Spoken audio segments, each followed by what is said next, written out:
Yeah. Your MTV Raps Live Fridays would like to present to y'all right now on that stage, getting ready to get busy, my man Tim Dog. Check him out.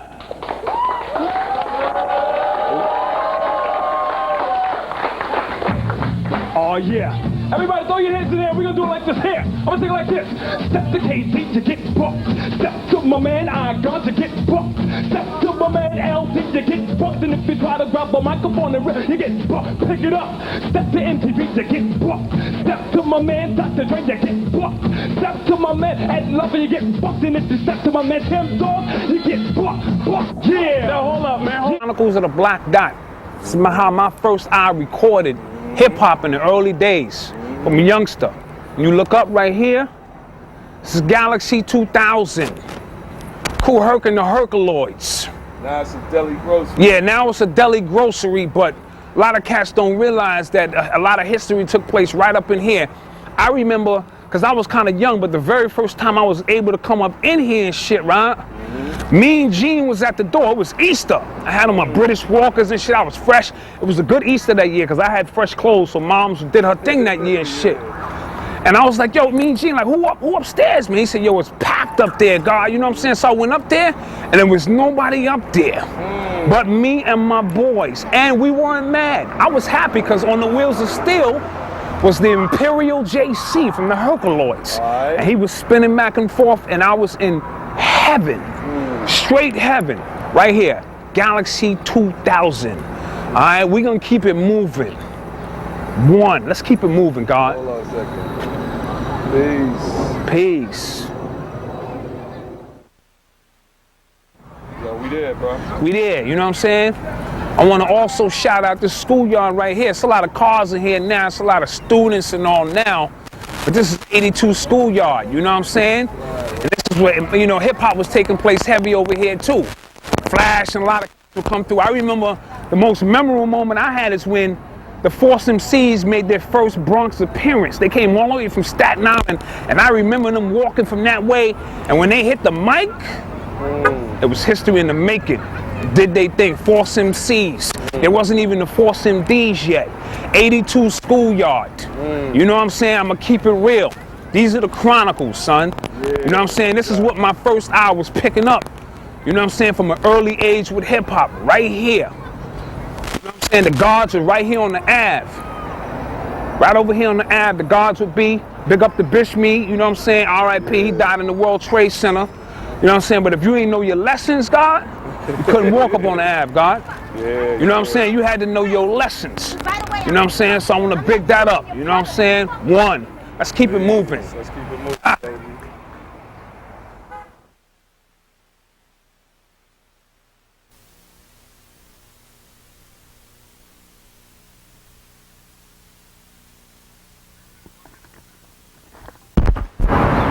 Yeah, son, you on now. Yeah, this is Cedar Park. World famous Cedar Park. You know what I'm saying? Power from the street lights made the place dark, as KRS-One would say. And we would come down here and, you know, vibe with Herc and the Herculoids. Bam would come down here. And this is all as a little shorty, you know what I'm saying? See, I had access to spots like this. I was too young to get into the Ecstasy Garage and places like that. This is not about the history. This is just my chronicles. I'm telling you what parts of hip hop affected me, and at an early age where I got to vibe hip hop. You know what I'm saying? These are my first eye scrolls, as I like to say. You know what I'm saying? Cedar Park, right here. DJ Red Alert, Chuck Chill Out. State Park was right down the block. They all lived there. You know what I'm saying? And they all did it up big right here in this park. You know what I mean? And that's real serious. I'm not giving you the history of hip hop in the Bronx. That would be 12 hours. I'm just giving you my personal scrolls. Peace. This is the Black Dot. I open the production. You know how we do. We're going to continue to decode the matrix of hip hop. That's what's up.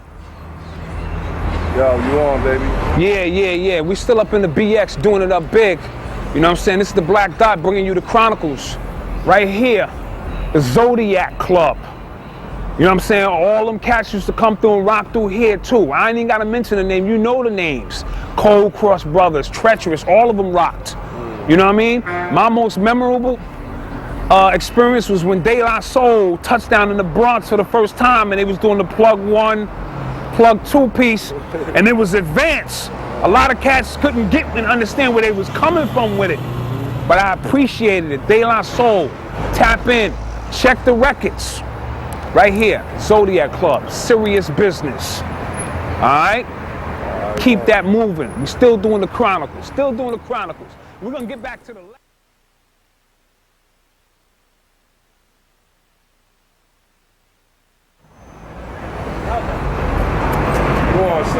Peace, peace. Once again, the Black Dot, we just making our little rounds. All of this, keep in mind, is in like a 5-block radius from where I now reside and resided back then.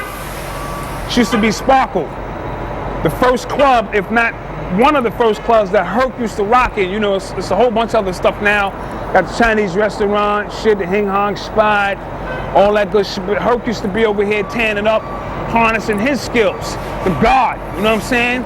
In the flesh, in the presence, doing his thing right here. Sparkle. That's what's up. You know what? Let's get back to the lecture. You know what I'm saying? Because we just getting warmed up. Let's get back to the lecture. I'm going to drop some more knowledge on you. All right? Some more science. Peace. I get back at you.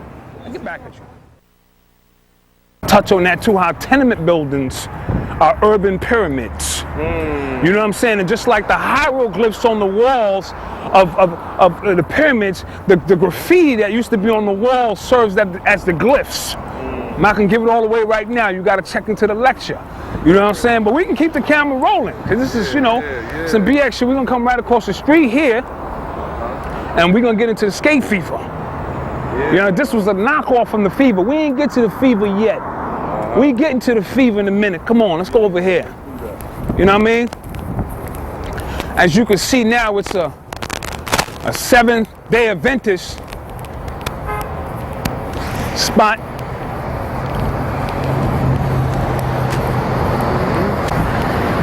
Yo, just the memories of walking through here. No doubt. Skate fever. You know what I'm saying? It's a church now. You know what I'm saying? They praising God, doing what they do. You know what I'm saying? It's big business. You know what I'm saying? It's big business. But we used to come up in here and get our skate on, son. You know what I'm saying? Rock, don't, roll, skate, don't, all that shit right here. You know what I'm saying? That's serious. That's real. Let's keep the cameras rolling. Keep the cameras moving. Herc used to rock in this park too. We're gonna head down to the Ecstasy Garage now. You know what I'm saying? All this is in walking distance. These are my scrolls, player. That's where I spent my childhood. You know what I'm saying? Dealing with the chaos energy, the primal energy of hip hop. We didn't even call it hip hop at that time. No, we didn't. It just was going on. Yeah, Once we called it hip hop, we screwed it up, in a sense, because then we gave it form. It moved from chaos to form, or chaos to order. You know what I'm saying? So you got to be real careful when you start naming things, and because you box a lot of things in when you do that. Like neo hip hop. What the fuck is that? The fuck is neo hip hop? Once you do that, you box it in. You know what I'm saying? So you got to be real careful with naming things and so forth. I mean, we do it in the sense of just, you know, so you can identify with certain things. You know what I mean? But like I said, I was a young cat.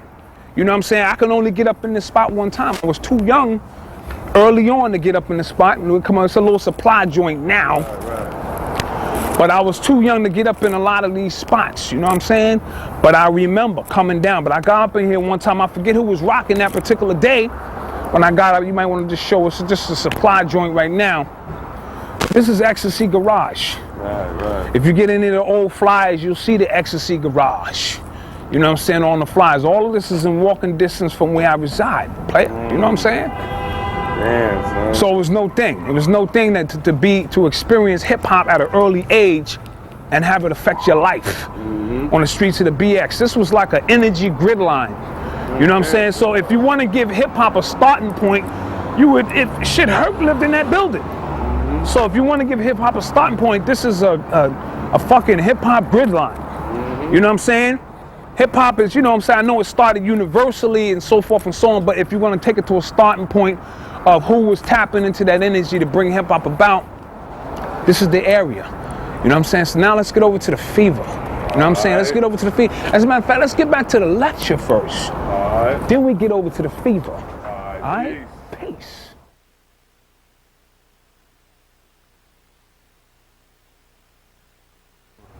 Yeah. Go on, son. Here we go. You know what I'm saying? The world famous Disco Fever. Yeah, scan that, Baz. You know what I'm saying? You know what was going on up here in the Fever. Now, I was initially, like I said, too young to get up in the spot, but it's still on the same energy grid line. You know what I'm saying? When I was old enough to get up in here, I did get up in here. Cold Crush was famous. Busy B owned this spot. Yeah, that was. You know what I'm saying? Many of the cats, but Busy in particular, this was his spot. These niggas this was when motherfuckers started smoking dust, this was getting high. You came to the Fever. You should see now, it's part of church. All these spots are churches now. I don't know if that's a science shit. They got their energy planted right on with, you know what I'm saying, where the gods used to do their thing. You know what I'm saying? But it was Disco Fever. This is the spot. You know what I'm saying? We keeping it moving. We're gonna get back to the lecture. I got a few more spots I want to show you that was just like in walking distance or a short.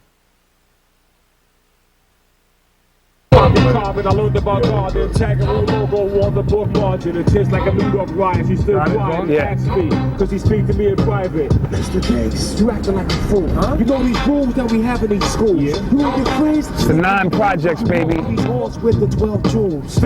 Africa Band Body used to rock up here in the 9 projects, Webster Projects. And big that up, honorable mention.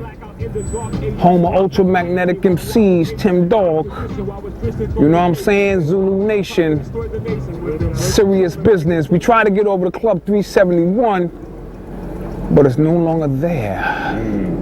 I rocked up in there, opened up for Dougie Fresh. I don't know if Doug remembers, but I remember. You know what I'm saying? So it's a beautiful thing. Webster Houses. Webster Houses. The 9, because it was 9 buildings. Shit, I think it was more than 9 buildings. More than 9 up here. I don't know why they used to call it 9, the 9 projects, but it was crazy over here back in the day. Zulu Nation ran thick over in this section. You know what I mean? Serious. This is how we do it. Of course, we want to big up Bronx River, but because this is not a documentary on hip-hop in the Bronx, I'm just showing you my areas in particular that affected me, you know? I did get over to the to the Bronx River Butler section. Houses, yeah.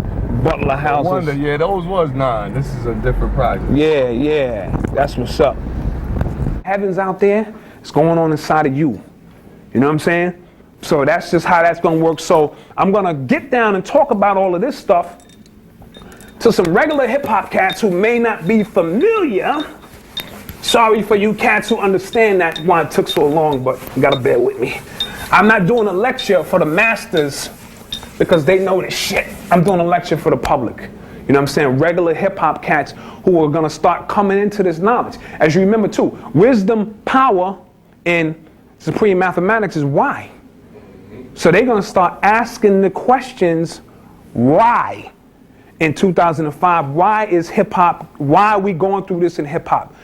As a matter of fact, Jadakiss, his song did well, but he probably should have dropped his joint in 2005 because it would have been mathematically lined up. He can conjure a little bit more energy doing that. That's just basic mathematics. But they will be asking why. The children will be asking why. Parents are already asking why. Everybody want to fucking know why. You know what I'm saying? So let's try to explain why. Y'all like? All right, cool. There's gonna be a test on all this shit later. All right. I'm gonna talk a little bit about me, my history as an artist and MC, because I feel that that's extremely important. If I did a book on football, and somebody in the audience raised their hand and said, "You ever play?" And I go, "Nah. But the shit, I got a big screen TV, and the game looks intense from the television." I lose a little bit of credibility. You know what I'm saying? Nigga, you ain't never played football. How the fuck you gonna? No, son, I got the HD shit, son. I'm at the game. That doesn't do well. So it's important to let cats know what I know about hip hop. You know what I'm saying? Also put a face to the writings that a lot of cats been reading. You know what I'm saying? Or who I am. Black Dot. Who the fuck is this Black Dot cat? All right. So I felt that I'll start a little bit about the history. Too many times you read articles or books written by individuals who either know nothing about hip hop in terms of living or fabricate or exaggerate their knowledge of hip hop in order to add credibility to their story. Now, I was born and raised in the Bronx, the primary energy grid line of hip hop. You know what I'm saying? I mean, I think it's undisputable. Don't get me, there was other people than other boroughs, because that's just how fast knowledge travel. You know what I'm saying? My partner Panic, first of all, my man Panic did an excellent tape on hip hop. He did a couple. The old school hip hop joint is 8 hours long, and he barely scratched the surface on how deep this hip hop shit is. And he didn't just give you the regular history shit. He gave you the science behind why they was doing what they was doing, which is critical. It's called Old School Hip Hop by Panic. He did another joint called In the Words of Black Dot, Shit Hop. You know what I'm saying? So that was kind of cool. I appreciate that, because I had mentioned shit hop to him. He said, yeah, I like that. I forgot where the fuck I got it from and shit. But it dealt with the times. And another joint called Street Disciples that has him and Brother Rich on it. And I thought that you gotta have those tapes into your collection. But we mentioned the 100 monkey theory. You know what I'm saying? When we start doing something, we automatically mind detect mind. You know what I'm saying? We just all start picking up on it. So I'm not saying hip hop didn't start in Queensbridge. I'm throwing up my ex's Panic. I'm saying started in the BX, baby. You know what I'm saying? Throw up the X's and shit. But it flourished kind of quick. I was fortunate enough to live on an energy grid line dealing with hip hop. I'm in walking distance from Cedar Park, Ecstasy Garage, Galaxy 2000, The Fever, Skate Fever, Echo Park, among other places, in walking distance. You know what I'm saying? So I was fortunate enough to see hip hop at a very, very early age. I'm talking 7 and 8 years old. You know what I'm saying? To the point where I didn't have a pops. You know what I'm saying? Well, I had a pops, but he wasn't around, and whatever the case may be. So obviously you levitate to the older guys on the block, even as a young, and my mom's was doing whatever she wanted to do. You know what I'm saying? So I had free reign to run the streets and witness hip hop when a lot of kids who was 8 and 9 years old didn't know what hip hop was.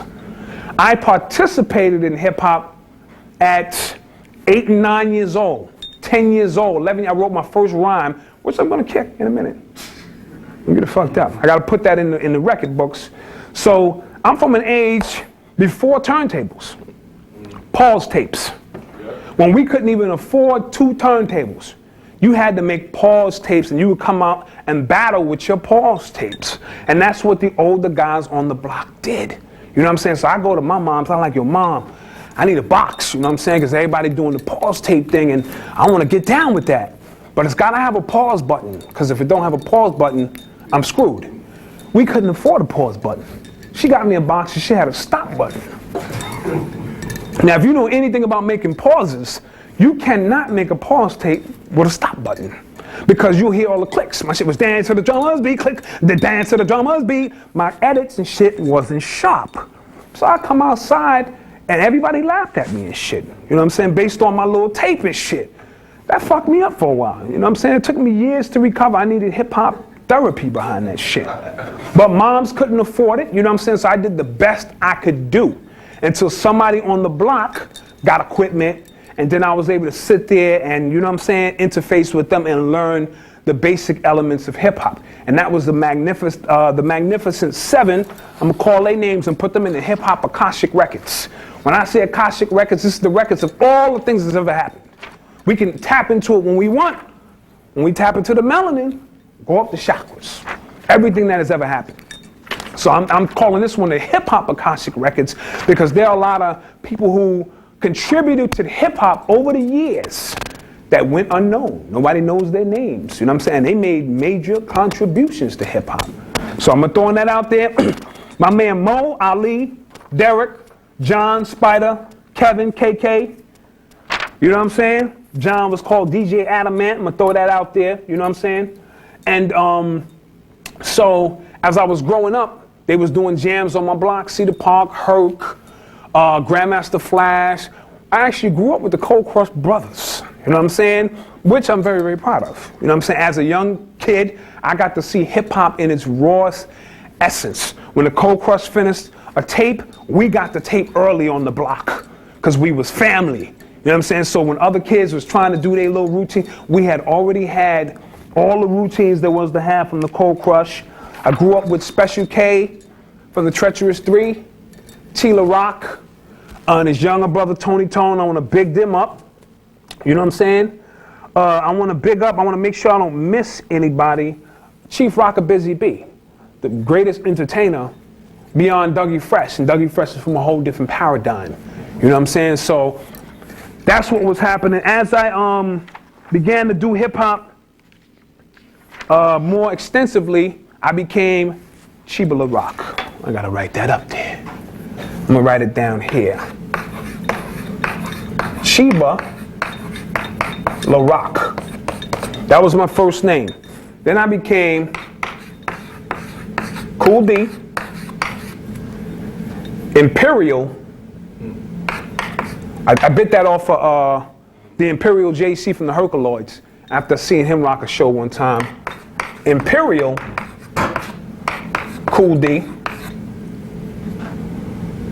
Mr. Delirious,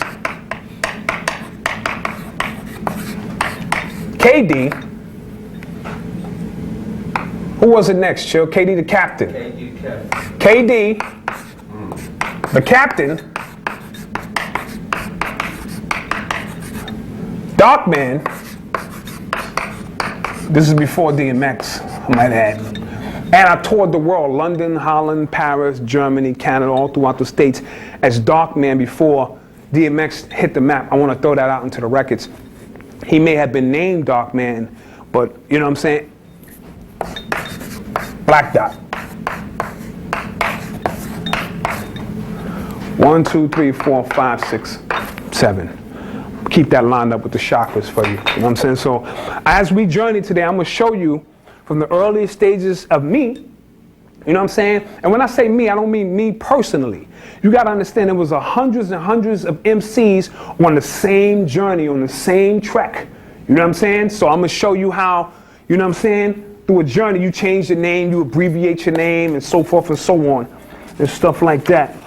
I went to Gompers High School. Big up to the original Gompers Stompers. Who did we go to? We went there with Chris Lighty from the Violators. He went to Gompers with us. Tim Dog, of course. Fuck Compton. Tracy Morgan? Tracy Morgan? Tracy Morgan from Saturday Night Live. Coco from SWV. Amongst other people that went to school with us. You know what I'm saying? And when I was 14 years old, record labels wanted to sign me at 14. CBS, Tommy Boy, a whole bunch of them. I was only 14 years old. You know what I'm saying? They wanted to sign me as an artist. We were shopping our deals all through high school. Now, the reason I went to Gompers is because one time, Keith Keith, who I also know from the Funky 4+1, came to my school to recruit. And the way they recruited back then was he got up on stage and he started MCing. I didn't give a fuck what they was teaching there. I wanted to go there. You know what I'm saying? Bottom line, he came in rhyming. Kid was doing Electric Boogie, and this was in 1981, because we didn't go to Gompers since 1982. I got my partner, this is my partner Chill. This is my Tata. You know what I'm saying? He was with me the whole time, the whole journey, and he's here to make sure I don't lie about nothing. You know what I'm saying? He was flyer than I was. He was just as famous as I was as an MC because he stayed fly. They called him Chill. You know what I'm saying? So I went to Gompers, and ironically, me and him and my man Mr. Zink became the recruiters once we got there. And we started traveling to junior high schools doing the same thing. I would MC, he would do the Electric Boogie, my man Zink would do the beatbox. Mrs. Gore, big up Mrs. Gore. I'm just putting all this in the record so when cats want to trace back this history I'm about to drop down on them, they know I know hip hop to a certain degree. You know what I'm saying? So I big up Keith Keith for that because I went to Gompers. And that's when I met a lot of, you know, legends and stuff like that. We were supposed to be the first group to sign to Zakia Records, 4th and Broadway, before Rakim and them signed to 4th and Broadway. And we missed the photo shoot, so they didn't sign us. Big up to Rameek 120 for that. I think Rameek missed the photo shoot, or Zinc, one of the fellas. So we didn't get signed, but I'm just trying to give you a history of how far back we talking. You know, I was 15, 16 years old.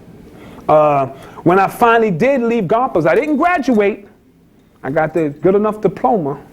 You know what I'm saying? It was good enough for me to move on. So you won't see me in the 86 yearbook. But all of those people I mentioned, Chris Lighty, Violators and all that, they can all attest that I was there, and my sole purpose was going there was to get high and hang out in the lunchroom. That's why I went to school. You know what I'm saying? To get high and hang out in the lunchroom. And my man Chill here would roll blunts. He was the master. He could roll 2 of them shits at the same time and the shit be tight. He would just be like, nigga, stand there and hold the shit. And he would hold it and the shit would be so tight when you pulled it, it pulled all the way through. He was the blunt master. So we would spark up in the morning and we would go to school. Have my lunch ticket, because I was going to eat lunch. I had fucking munchies and shit. And go to the lunchroom. In the lunchroom is where I began to build my real legend as an MC. You know what I'm saying? Because everybody would come to the lunchroom to hear me rock. Bottom line. Am I lying, partner? All right. So motherfuckers would skip class just to hear me rock in the lunchroom. And the beautiful thing about it was I never used the pen and pad since 1982. So guys would come to the lunchroom to battle me. Nobody ever really wanted to directly battle me. But they would come and they would have their papers and shit and they would be like, not that one. And they would be sitting there and I would be picking them apart with no pen and pad. You know what I'm saying? Just bang, bang. It was just that easy. You know what I'm saying? And I'm going to reveal something I've never revealed before. I'm going to show you how to rhyme with no pen and pad ever before the day's up. For those young heads out there who are interested and they tired of carrying around a rhyme book and stuff like that. So I graduate from, well, I get the GED graduation. A few people showed up, you know what I'm saying? Hey, you know what I'm saying? Get your little card and shit. But I was still in the hip hop heavy, you know what I'm saying? So Almighty KG from the Cold Crush Brothers, my man, you know what I'm saying? He had signed the B-Boy Records. And Ray, which I'm gonna show you now, this is the joint we put out in 1988. I finally signed to B-Boy Records in 1988 with my partner Big Boo, that's me, and that's my man Money Ray from the Cold Crush Brothers. He recently passed away 2 years ago from cancer and so forth and so on. But that's the God, that's my man. I love him to death. He was the one who believed in me in the hood when nobody else believed in me. Now, he's an original member of the Cold Crush. A lot of people don't know that. He wasn't one of the original MCs because it was JDL, Kaz, Easy AD, and Almighty KG. He was one of the 2 dancers. Him and his boy Henry, and they was flyer than the Cold Crush. My man Ray was getting more pussy than the Cold Crush Brothers at one time. That's just how fly he was. So he believed in me, and you know, we went up to B-Boy Records. And the way we signed this contract with B-Boy Records is crazy and shit because it was like we didn't really know nothing about contracts and we didn't care. I just wanted my music out. You know what I'm saying? I didn't care about contracts or what should I be getting. And Bill Camara, for those out there who know B-Boy Records, Bill Camara and Jack, so you don't think I'm bullshitting, he on the phone and I'm sitting there with Ray and Boo and they're like, what you want to do, man? He's like, yeah. This is how I signed the contract. He on the phone, he's pushing some shit toward me, yeah. And we signed it. You know, we said, well, fuck it, let's go for it. You know what I'm saying? You know, I don't give a fuck, we signed it. So we signed it, and this is the joint that came out. If you look on the back, we got on throwback shit. Oh, you can't really see it in here. We had on throwback shit back in 1988. If you look a little closer, you'll see Chief Rocker busy being there. He got the 38 in his hand and shit. You know what I'm saying? So I want to big that up for all you hip-hop heads from 88 and beyond. Now this was kind of late in the game for me as an artist. I was still considered a new artist, but this was kind of late. To come out in 88 was kind of like late for me because I was, you know, doing hip-hop so, you know, so early on as a child. So the record label flopped. The record wasn't that bad. We had 9 songs on this joint.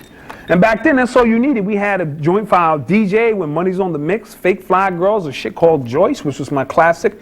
We Don't Need Crack, The Bronx Is Back, Tall, Dark, and Handsome. We had a Love Tune joint. So back then, that's all you really needed. You didn't need 18, 20 songs with a whole bunch of people on your joints. You know what I'm saying? 9 joints. So what doomed this particular record was KRS-One. Now, keep in mind, KRS-One was the same reason I signed to B-Boy, because I said, damn, KRS-One is repping the Bronx. Got, the Bronx, South Bronx shit. I said, yo, we want to rep the Bronx too. But in the midst of us signing to B-Boy Records, KRS-One was getting off of B-Boy Records. And he made the famous quote, B-Boy Records, you just can't trust. Making funky music is a must. I'm number one. When he said that, motherfuckers wouldn't even play our record. We was going in, motherfuckers was breaking that shit. Get that shit out of here. Because they aligned up with KRS-One. Understandably so. You know what I'm saying? So when KRS-One, that shows the power of an MC as well. When KRS-One said B-Boy Records you just can't trust, they got a bad rap. So when our record came out, no DJs would play it except DJ Red Alert. Cool DJ Red Alert. And I want to big up Red, and I saw him recently at a party, and I thanked him, and he remembered who I was. I said, yo, back in '88, I put out a record called Tall, Dark, and Handsome, and you was the only DJ who, showed me love. You made me feel like a star for 15 minutes. He remembered the song, he remembered the crew and everything. A good DJ would, you know what I'm saying? So I want to big up Red Alert for banging that. But of course, the record didn't do what I felt that it should have done. You know what I'm saying? It was comparable to the times of what guys was putting out in '88, but it didn't do what it supposed to done. My first royalty check was $16. And I hung the shit up on my wall, and people didn't understand. Why the fuck would you hang up a check for $16? Because I wanted it to remind me that hip hop was a business as well. And we knew nothing about the business. We didn't care about the business. We just wanted to put our music out. You know what I'm saying? So we disbanded, you know what I'm saying? The only way for us to continue making music was to disband. Ray went back to the Cold Crush because when JDL got locked down, they promoted Ray to MC, to rock with the Cold Crush, to keep the original flavor. Boo went off to do his thing, and I became KD the Captain. You know what I'm saying? And, still doing my thing, putting out demos. I went platinum in demo tapes. I want to throw that out there. I was fucking triple platinum in demo tapes. We kept a demo out every fucking week and shit. You know what I'm saying? And then one day, Tim Dog, you know what I'm saying, from Fuck Compton, he gave me a call. Went to Gompers with me. Big up to Tim Dog. He was the only cat in the hood who came to get me and showed me the world. So I don't have no beef with Tim Dog whatsoever. He said, suit up, nigga. He knew I was nice. He said, suit up. He had to Fuck Compton out. Underground, #1 single with no radio play. That song is going to be critical when we get into the analysis of the Matrix. A lot of that shit kind of slipped under the radar with the East-West Coast War, but Tim Dog was the first one to throw a shot to say, fuck Compton. And it sort of broke the spell because we was into that shit. We started getting into that West Coast shit. And what happened with him was he said every record label he went into, they wanted NWA. Do you sound, can you do gangster rap? Can you do gangster rap? No, we from the East Coast. We didn't do gangster rap. Not like that. Cool G rap when that nigga was legit with his shit, you know what I'm saying? And he was just one aspect of hip hop. It wasn't a whole, crew of gangster rappers. Him and my man from Philly, what's his name? Schoolie D? He did some gangster rap. He's in jail. He in jail, he on lockdown now. But Tim Dog called me and, took me around the world and treated me equal. Money, stage time, women, he treated me equal, and I appreciated that. But as hip-hop began to move more and more inside of the Matrix, I knew that element of hip-hop wasn't for me. I was not a gangster rapper. I was a lyrical swordsman. You know what I'm saying? Big difference. You know what I'm saying? So that's the history, and I want to show. Then at that point, Tim went his way, I went my way, and we put out a joint on our own. My partner Chill helped finance the joint. It's called Leatherheads.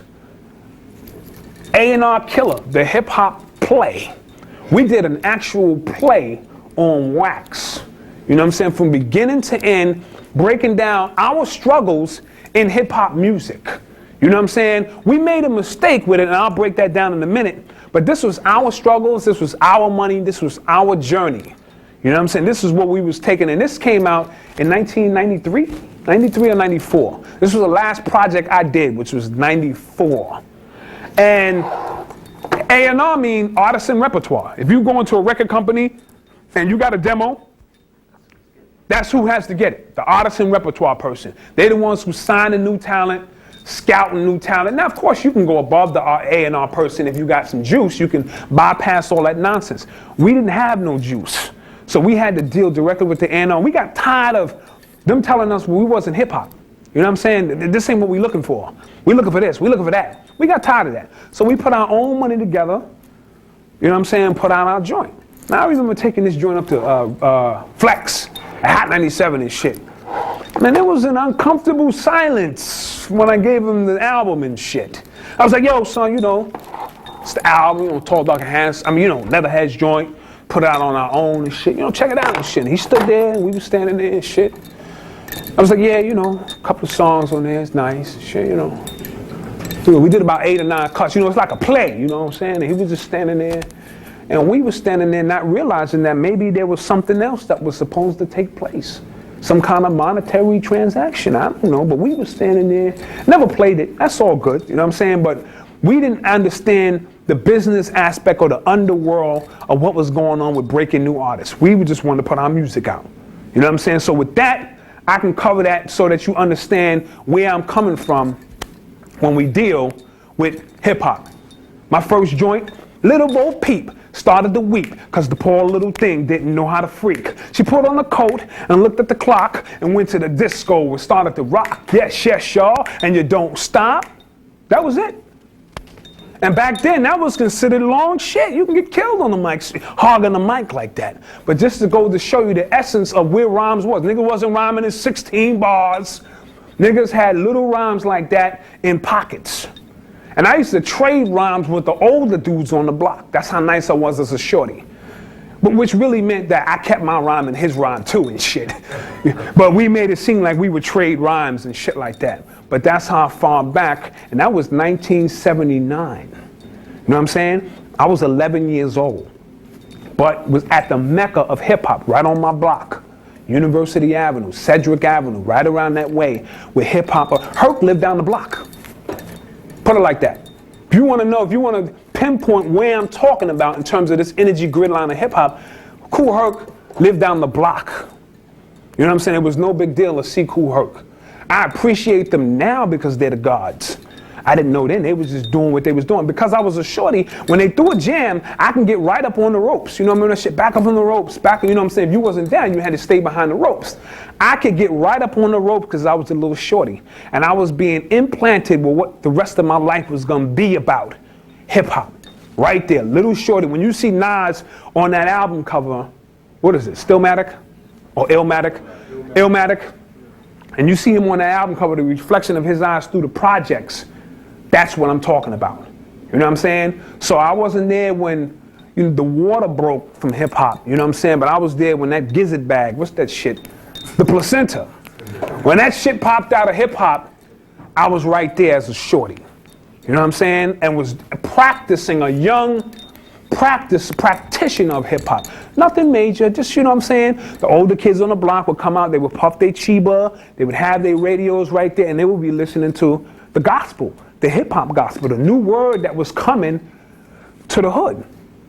You know what I'm saying? Right, I'm AJs and overlaps, player. I go back that far, I go back to British Walkers, Playboys and shit. I go back when Mach Next had to pass the 10-second stretch test. Remember that shit, nigga, get mad at you, you got your Mach, nigga, pull your shit and count to 10 to see if your shit is real. Your shit don't pop back, oh, that shit is fake, son. That's how far back in hip hop I go. You know what I'm saying? Paul's tapes, Mach Next, British, all that kind of shit. My first tag, let me show you my tag. Because I told you had to be kind of versed. I don't know what I did with the other shot. Oh, the mic fell too? Yeah, give me a second. Give me a second. What I do with that shot? The white one I had and shit. Oh shit, I'm fucking blind. All right, my first tag, which I wasn't, you know what I'm saying, into hip hop. I mean, I wasn't into tagging like that. Well, that was my little tag and shit. You know what I'm saying? That was my tag. Cool D. That was my name and shit. That was my tag. Now my man Chill was nicer. You know, other cats did their thing, but you had to be versed in all of the elements. You know what I'm saying? So when I was putting up my tag, that's what it was and shit. You know what I'm saying? One piece on his hat and shit like that. That's what it was. So now we got some history out of the way, or at least a general history of who I am. So I don't want you to let the baby face fool you or something. Think I'm some young cat and shit like that. You know what I mean?